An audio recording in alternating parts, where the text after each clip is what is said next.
We're talking about the big project, 68 countries. It goes from Central Asia, Pakistan, Southeast Asia, Pakistan, Central Asia, then go to Middle East, and then basically through Port of Piraeus comes to Europe. And then goes over Serbia, goes to Budapest, and then to Central Europe. It's basically an enormous project, it's like trillions of dollars, It's a project that basically could bring so many countries to benefit in terms of their growth. For instance, Serbia only made the growth last year roughly about 3%, and the huge of those growth is it's basically accounted for the big huge Chinese investment. There is a regular conference that brings between the China and Central European countries, and only last year the trade between Central Eastern Europe and China was roughly about 3 billion. So just tell me something. When Mr. Putin not chastises the West, but says I'm looking east as well, and it's a bit of a warning to the West, to Western Europe, to Germany, to Britain, to France and others as well. 10 years or 8 years after the financial crisis, and Jeff and I spent a lot of time in Central and Eastern Europe looking at these countries, looking at what went wrong as well. A lot of it was looking to service the West. Are we saying now that CEE is very much not turning its back, but is now looking east and saying this is where our future growth lies?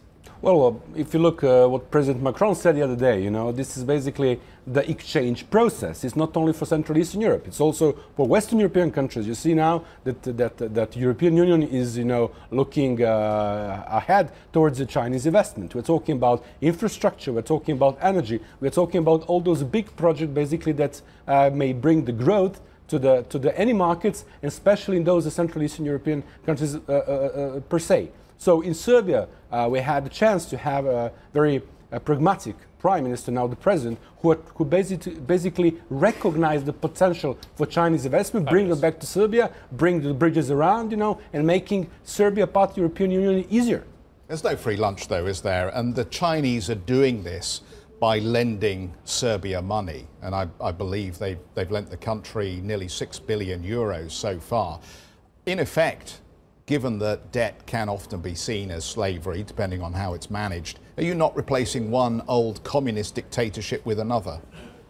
I think that absolutely no connection with this, because if you look for Serbian growth, it's heavily relied on the foreign direct investment. Foreign direct investment comes now from Western European countries, almost 2/3 of them, and the rest is coming now from China. I mean, if you look to the credit rating of Serbia, it has been improved twice in the last couple of years.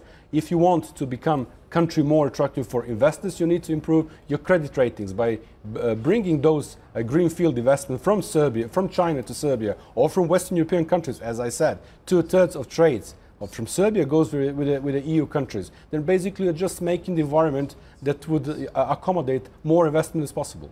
It's nothing to do with the regime. It's just pure economy. Is this just to tweak the nose of Brussels and just say, look, we're out here, we'd like a little bit more aid and support, please, and if it's not coming from you, we'll go to the Chinese?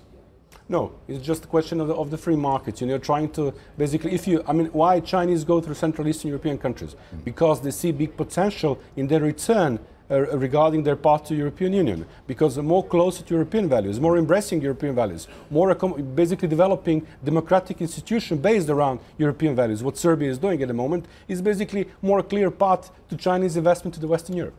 So you are completely comfortable with the idea that Chinese banks lend Serbia and the Serbian government and the Serbian banks money at this stage for projects which not all Serbians feel are actually being implemented in the way that they should be? Well, I must say that the majority of those projects have been implemented even sooner than it was the case. Again, if you look to the overall performance, economic performance of Serbia, we will see that situation with the international financial institutions.